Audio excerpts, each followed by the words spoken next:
ಈ ಸ್ವಾಭಿಮಾನಿ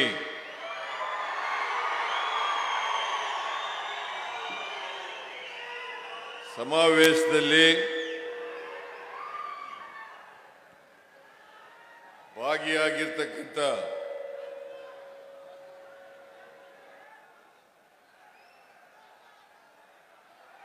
ನನ್ನ ಸಹೋದ್ಯೋಗಿ ಸಚಿವರಾದಂಥ ಡಾಕ್ಟರ್ ಎಸ್.ಸಿ. ಮಹದೇವಪ್ಪ ಅವರೇ,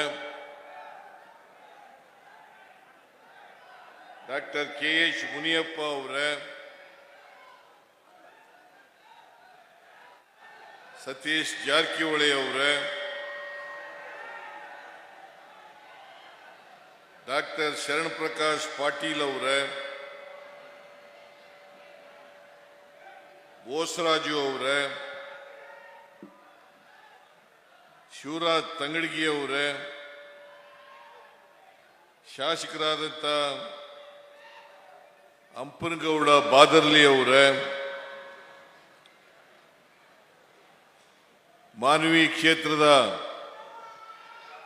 ನಿಮ್ಮೆಲ್ಲರ ಜನಪ್ರಿಯ ಶಾಸಕರಾದಂಥ ಶ್ರೀ ಅಂಪಯ್ಯ ನಾಯ್ಕ ಅವರೇ, ವಾಲ್ಮೀಕಿ ಅಭಿವೃದ್ಧಿ ನಿಗಮದ ಅಧ್ಯಕ್ಷರಾದಂಥ ಬಸನಗೌಡ ದದ್ದಲ್ ಅವರೇ, ಶಾಸಕರಾದಂಥ ಬಸನಗೌಡ ತುರ್ವಿಹಾಳ್ ಅವರೇ, ವಿಧಾನ ಪರಿಷತ್ತಿನ ಸದಸ್ಯರಾದಂಥ ಶರಣೇಗೌಡ ಬಯ್ಯಾಪುರ್ ಅವರೇ, ಚಂದ್ರಶೇಖರ್ ಪಾಟೀಲ್ ಅವರೇ, ಬಸನಗೌಡ ಬಾದರ್ಲಿ ಅವರೇ, ವಸಂತ್ ಕುಮಾರ್ ಅವರೇ, ಈ ಕಾರ್ಯಕ್ರಮವನ್ನು ಸಂಘಟನೆ ಮಾಡಿರ್ತಕ್ಕಂಥ ರವಿ ಬೋಸರಾಜ್ ಮತ್ತು ಅವರೆಲ್ಲ ಸ್ನೇಹಿತರುಗಳು,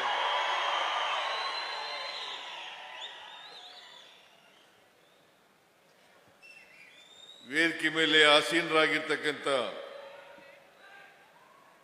ಇತರ ಎಲ್ಲ ಆಹ್ವಾನಿತರೆ, ಇಲ್ಲಿ ಇಷ್ಟೊಂದು ಬೃಹತ್ ಸಂಖ್ಯೆಯಲ್ಲಿ ಸೇರಿರ್ತಕ್ಕಂಥ ಆತ್ಮೀಯ ಅಣ್ಣ ತಮ್ಮಂದಿರೇ, ಅಕ್ಕ ತಂಗಿಯರೇ,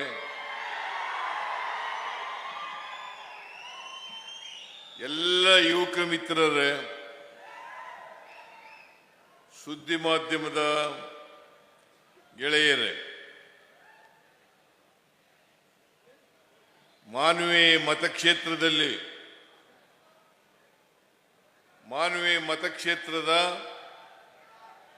ಅನೇಕ ಅಭಿವೃದ್ಧಿ ಕಾರ್ಯಕ್ರಮಗಳಿಗೆ ಶಂಕುಸ್ಥಾಪನೆ ಮತ್ತು ಉದ್ಘಾಟನೆಯನ್ನು ಮಾಡಿದ್ದೇವೆ. ಅಂಪಯ್ಯ ನಾಯ್ಕ ಅವರು ಇಲ್ಲಿ ಶಾಸಕರಾದ ಮೇಲೆ ಮಾನ್ವಿ ಕ್ಷೇತ್ರದಲ್ಲಿ ಸುಮಾರು 458 ಕೋಟಿ ರೂಪಾಯಿಗಳ ಅಭಿವೃದ್ಧಿ ಕಾರ್ಯಕ್ರಮಗಳಿಗೆ ಇವತ್ತು ಚಾಲನೆ ಕೊಡ್ತಕ್ಕಂಥ ಕೆಲಸವನ್ನು ನನ್ನ ಕೈನಿಂದ ಮತ್ತು ಇತರ ಮಂತ್ರಿಗಳ ಕೈನಿಂದ ಮಾಡಿಸಿದ್ದಾರೆ. ನಿನ್ನೆ ಬಾದರ್ಲಿ ಸಿಂಧನೂರಿನಲ್ಲಿ ಹಂಪನಗೌಡ ಬಾದರ್ಲಿ ಅವರು ಸಿಂಧನೂರಿಂದ ಮಾನ್ವಿಯಿಂದ ರಾಯಚೂರು ಗ್ರಾಮಾಂತರ ಕ್ಷೇತ್ರ, ಈ ಮೂರು ಕ್ಷೇತ್ರಗಳನ್ನು ಸೇರ್ತಕ್ಕಂಥ ರಸ್ತೆ, ಚತುಷ್ಪಥ ರಸ್ತೆ, 4 ಪಥದ ರಸ್ತೆ, ಆ ರಸ್ತೆ 1695 ಕೋಟಿ, ಸುಮಾರು 87 ಕಿಲೋಮೀಟರ್ ಉದ್ದದ ರಸ್ತೆ. ಆ ರಸ್ತೆಗೆ ನಿನ್ನೆ ಶಂಕುಸ್ಥಾಪನೆಯನ್ನು ಮಾಡಿದೋ, ಮಾನ್ವಿನಲ್ಲೂ ಕೂಡ ಶಂಕುಸ್ಥಾಪನೆಯನ್ನು ಮಾಡ್ತಾ ಇದ್ದೀವಿ. ಅದೇ ಶಂಕುಸ್ಥಾಪನೆ ಅಂದ್ರೆ ಭೂಮಿ ಪೂಜೆನೇ ನಮ್ಮ ಕಡೆ. ಓಕೆ, ನಿಮ್ಮ ಮಾತಿನಲ್ಲೇ ಭೂಮಿ ಪೂಜೆಯನ್ನು ಮಾಡಿದ್ದೇವೆ. ಬಹುಶಃ ದದ್ದಲ್ ಅವರ ಕಾನ್ಸ್ಟಿಟ್ಯೂನ್ಸಿನಲ್ಲಿ ಈ ಕೆಲಸ ಮುಗಿದ ಮೇಲೆ ಉದ್ಘಾಟನೆ ಮಾಡ್ತಕ್ಕಂಥ ಕೆಲಸವನ್ನ ಮಾಡ್ತೇವೆ.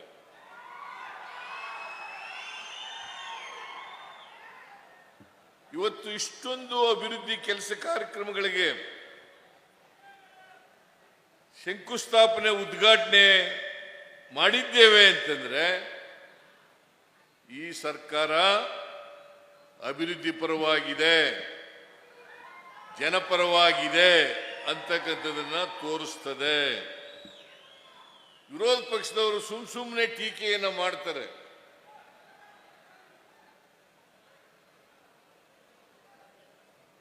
ಗ್ಯಾರಂಟಿ ಯೋಜನೆಗಳನ್ನ ಜಾರಿ ಕೊಟ್ಟ ಮೇಲೆ ಸರ್ಕಾರದಲ್ಲಿ ದುಡ್ಡಿಲ್ಲ, ಖಜಾನೆ ಎಲ್ಲ ಖಾಲಿಯಾಗ್ಬಿಟ್ಟಿದೆ.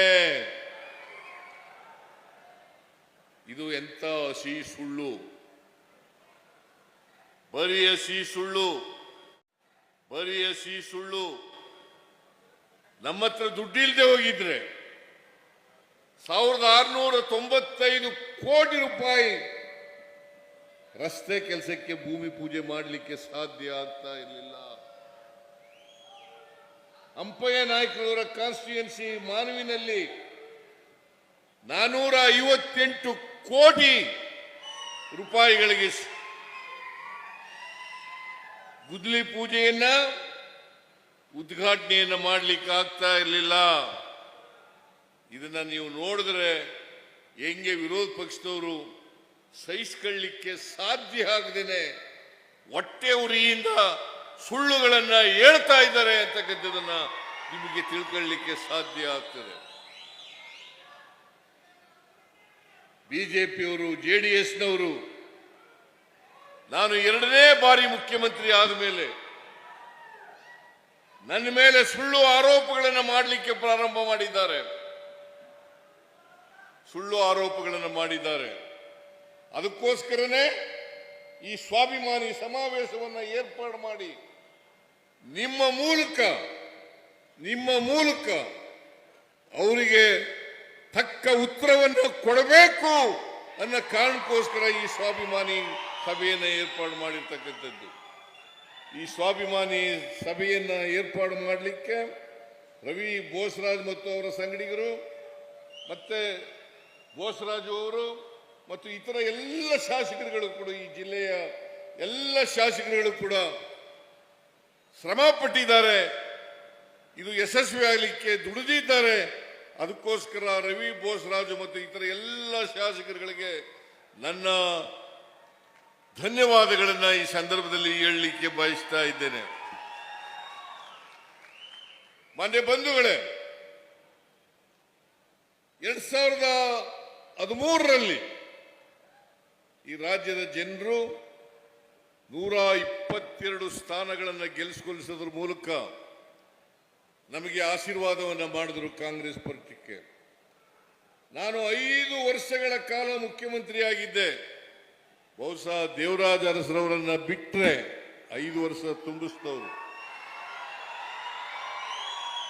5 ವರ್ಷ ತುಂಬಿಸಿದಂತ ಮುಖ್ಯಮಂತ್ರಿ ಯಾರಾದರೂ ಇದ್ರೆ ಅದು ಸಿದ್ದರಾಮಯ್ಯ ಅಂತಕ್ಕಂಥ ಮಾತುಗಳನ್ನು ಹೇಳಲಿಕ್ಕೆ ಬಯಸ್ತಾ ಇದ್ದೇನೆ. ಬರೀ 5 ವರ್ಷ ಪೂರ್ಣಗೊಳಿಸಲಿಲ್ಲ. 5 ವರ್ಷದಲ್ಲಿ ಅನ್ನಭಾಗ್ಯ, ಕ್ಷೀರಭಾಗ್ಯ, ಕ್ಷೀರಧಾರೆ, ಕೃಷಿ ಭಾಗ್ಯ, ಇಂದಿರಾ ಕ್ಯಾಂಟೀನ್, ಮೈತ್ರಿ, ಮನಸ್ವಿನಿ, ವಿದ್ಯಾಸಿರಿ, ಶಿವಭಾಗ್ಯ, ಶಾದಿ ಭಾಗ್ಯ, ಪಶು ಭಾಗ್ಯ, ಹೀಗೆ ಎಲ್ಲ ಕಾರ್ಯಕ್ರಮಗಳನ್ನು ಜಾರಿಗೆ ಕೊಟ್ಟೆ. ಯಾರೂ ಕೂಡ ಇನ್ನೊಬ್ಬರ ಮನೆ ಹತ್ರ ಹೋಗಿ ಅನ್ನಕ್ಕೋಸ್ಕರ ಕೈ ಒಡ್ಡಬಾರದು.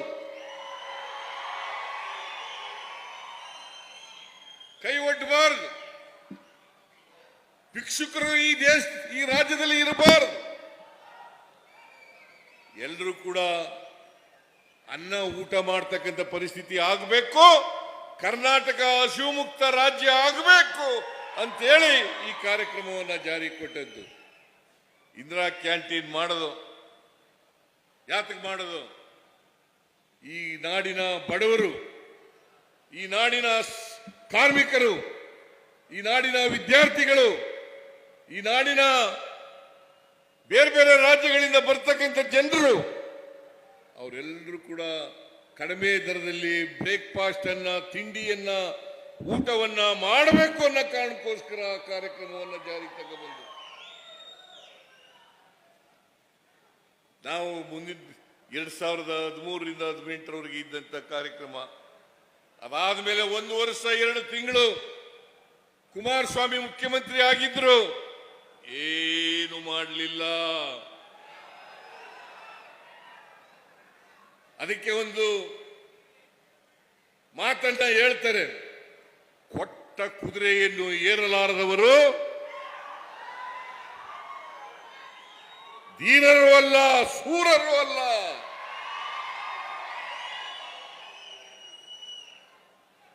ಒಂದು ವರ್ಷ 2 ತಿಂಗಳಲ್ಲಿ ಸರ್ಕಾರ ಪತನ ಆಯಿತು. 1 ವರ್ಷ 2 ತಿಂಗಳಲ್ಲಿ ಏನೂ ಕೆಲಸ ಮಾಡಲಿಲ್ಲ. ಆಮೇಲೆ ಬಿಜೆಪಿಯವರು ವಾಮ ಮಾರ್ಗದಿಂದ 17 ಜನ ಶಾಸಕರನ್ನ ಕೊಂಡುಕೊಂಡು ಅಡ್ಬಿಟ್ಟಿನಲ್ಲಿ ದುಡ್ಡು ಹೊಡೆದಿದ್ದಂತ ದುಡ್ಡನ್ನ ಖರ್ಚು ಮಾಡಿ ಒಬ್ಬೊಬ್ಬ MLAಗೆ 25 ಕೋಟಿಗೂ ಹೆಚ್ಚು ಹಣವನ್ನ ಖರ್ಚು ಮಾಡಿ ಸರ್ಕಾರವನ್ನು ರಚನೆ ಮಾಡಿದ್ರು. 3 ವರ್ಷ 10 ತಿಂಗಳು ಅಧಿಕಾರದಲ್ಲಿದ್ದರು. ಯಡಿಯೂರಪ್ಪನವರು ಮುಖ್ಯಮಂತ್ರಿ ಆಗಿದ್ರು, ಬಸವರಾಜ ಬೊಮ್ಮಾಯಿ ಅವರು ಮುಖ್ಯಮಂತ್ರಿ ಆಗಿದ್ರು. ಏನು ಮಾಡಲಿಲ್ಲ, ಬರೀ ಲೂಟಿ ಹೊಡ್ಕೊಂಡು ರಾಜ್ಯವನ್ನ ದಿವಾಳಿ ಮಾಡಿ 2023ರಲ್ಲಿ ಸೋತರು. 2023ರಲ್ಲಿ ಈ ರಾಜ್ಯದ ಜನ ನೀವು ನನಗೆ ಮತ್ತು ನಮ್ಮ ಪಕ್ಷಕ್ಕೆ ಆಶೀರ್ವಾದವನ್ನು ಮಾಡಿ 136 ಸ್ಥಾನಗಳನ್ನು ಗೆಲ್ಲಿಸ್ಕೊಟ್ರಿ. 136 ಸ್ಥಾನಗಳನ್ನು ಗೆಲ್ಲಿಸ್ಕೊಟ್ರಿ. ಬಿಜೆಪಿ ಯಾವತ್ತೂ ಕೂಡ ಜನರ ಆಶೀರ್ವಾದವನ್ನ ಪಡೆದು ಅಧಿಕಾರಕ್ಕೆ ಬಂದಿಲ್ಲ. 2008 ಇರಬಹುದು, 2018 ಇರಬಹುದು. ಎರಡೂ ಸಂದರ್ಭಗಳಲ್ಲಿ ಹಿಂಬಾಗಿಲಿನಿಂದ ಅಧಿಕಾರಕ್ಕೆ ಬಂದಿದ್ದಾರೆ ಹೊರತು ಅವರು ಜನರ ಬೆಂಬಲವನ್ನ, ಜನರ ಆಶೀರ್ವಾದವನ್ನ, ಜನರ ಮ್ಯಾಂಡೇಟ್ ಅನ್ನ ಪಡೆದು ಅಧಿಕಾರಕ್ಕೆ ಬಂದವರಲ್ಲ. 2 ಬಾರಿ ಅಧಿಕಾರ ಮಾಡಿದ್ರು ಕೂಡ ಯಾವತ್ತೂ ಕೂಡ ಜನರ ಆಶೀರ್ವಾದ ಇರಲಿಲ್ಲ ಅವರಿಗೆ. ನಾವು 2013ರಲ್ಲಿ ಜನರ ಆಶೀರ್ವಾದ ಇನ್ನೂ 122 ಸ್ಥಾನಗಳನ್ನು ಗೆದ್ದು 2023ರಲ್ಲಿ 136 ಸ್ಥಾನಗಳನ್ನು ಗೆದ್ದು ಜನ ನಮಗೆ ಆಶೀರ್ವಾದವನ್ನು ಮಾಡಿದ್ರು. 2023ರಲ್ಲಿ ನಾವು ಜನರಿಗೆ ವಚನವನ್ನೇ ಕೊಟ್ಟಿದ್ದು, ನಾವು ಅಧಿಕಾರಕ್ಕೆ ಬಂದರೆ 5 ಗ್ಯಾರಂಟಿಗಳನ್ನ ಜಾರಿ ಕೊಡ್ತೇವೆ. 5 ಗ್ಯಾರಂಟಿಗಳನ್ನ, ಪಂಚ ಗ್ಯಾರಂಟಿಗಳನ್ನ ಜಾರಿ ಕೊಡ್ತೇವೆ. ನಾವು ನುಡಿದಂತೆ ನಡೆದಿದ್ದೇವೆ, ಕೊಟ್ಟ ಮಾತಿನಂತೆ ನಡ್ಕೊಂಡಿದ್ದೇವೆ. ಇವತ್ತು ಶಕ್ತಿ ಯೋಜನೆ ಕರ್ನಾಟಕದಲ್ಲಿರ್ತಕ್ಕಂಥ 7 ಕೋಟಿ ಜನರಲ್ಲಿ 3.5 ಕೋಟಿ ಜನ ಮಹಿಳೆಯರು. ಆ 3.5 ಕೋಟಿ ಜನ ಇವತ್ತು ಸರ್ಕಾರದ KSRTC ಬಸ್ಗಳಲ್ಲಿ ಫ್ರೀಯಾಗಿ ಪ್ರಯಾಣ ಮಾಡ್ತಾ ಇದ್ದಾರೆ. ಯಾರು ಕೂಡ ದುಡ್ಡು ಕೊಟ್ಟು ಪ್ರಯಾಣ ಮಾಡಬೇಕಾಗಿಲ್ಲ. ಅವ್ರ ತವರು ಮನೆಗೆ ಹೋಗ್ಬೋದು, ದೇವಸ್ಥಾನಗಳಿಗೆ ಹೋಗ್ಬೋದು, ಯಾತ್ರಾ ಸ್ಥಳಗಳಿಗೆ ಹೋಗ್ಬೋದು, ಪ್ರವಾಸೋದ್ಯಮ ಸ್ಥಳಗಳಿಗೆ ಹೋಗ್ಬೋದು. ಕೂತ್ಕೊಳ್ರಿ.